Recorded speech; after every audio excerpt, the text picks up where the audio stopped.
Cruisers. They are the type of motorcycles that are preferred for touring for long distances. The United States is considered the country where cruiser motorcycles were invented in the early 1930s. Cruisers have a comfortable riding position with the legs stretched, handlebars reaching the rider, and a plush seat to help the rider be in the saddle for hours. In our country, during the 90s and early 2000s, we didn't have a bike with a proper cruiser body.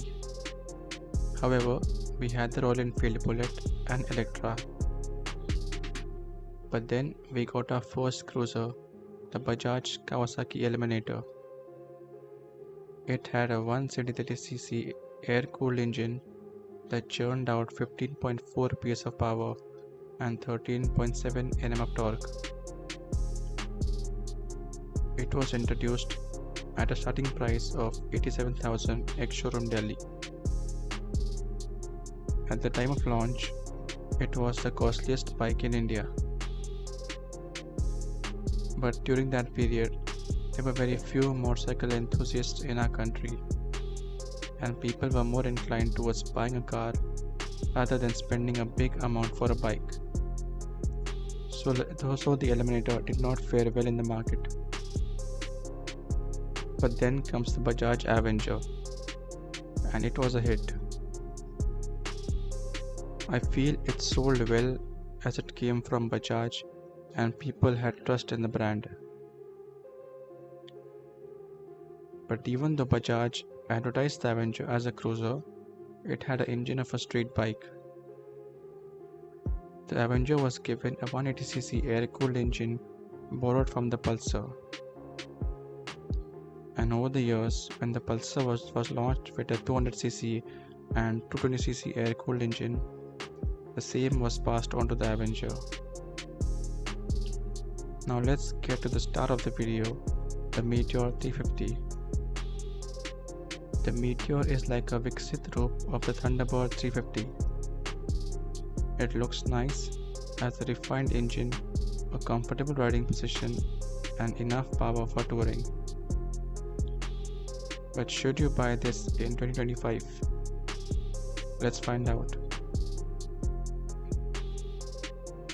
Talking about the good things first, the Meteor has a very capable 350cc air-cooled engine that has sufficient torque and power to keep the bike running for hours together while touring. Comfortable seat and riding position means you can be in the saddle continuously without feeling much fatigue. There is plenty of place to mount luggage as well. It has a low seat height, so it is accessible to many riders.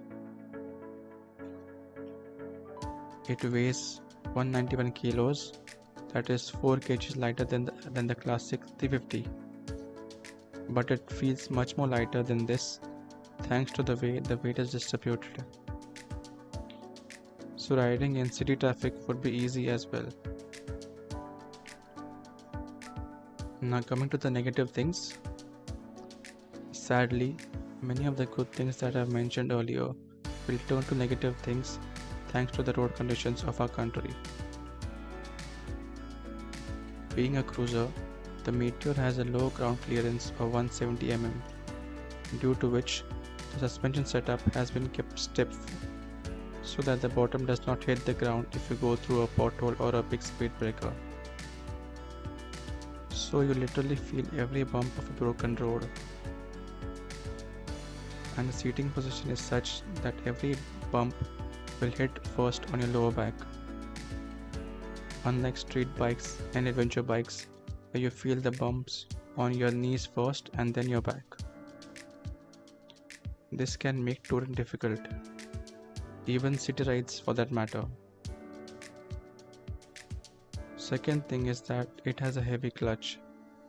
So if you're coming from a Honda or any bike that has a light clutch, you might feel this tiresome. My FZS already has a hard clutch, so the Meteor's hard clutch didn't bother me that much. These are the only two major things that I feel will hold someone back from buying the Meteor 350. I don't think Royal Enfield can do anything to change this, as this is the character of the bike, having a low ground clearance and a stiff suspension. For touring and city rides, I feel the classic 350 is a better option. It has the same 350cc engine with a better suspension setup and riding ergonomics. I am saying this as I took it on rent in Goa for 4 days and I used it extensively. I rode it all the way to South Goa and the bike is an absolute treat.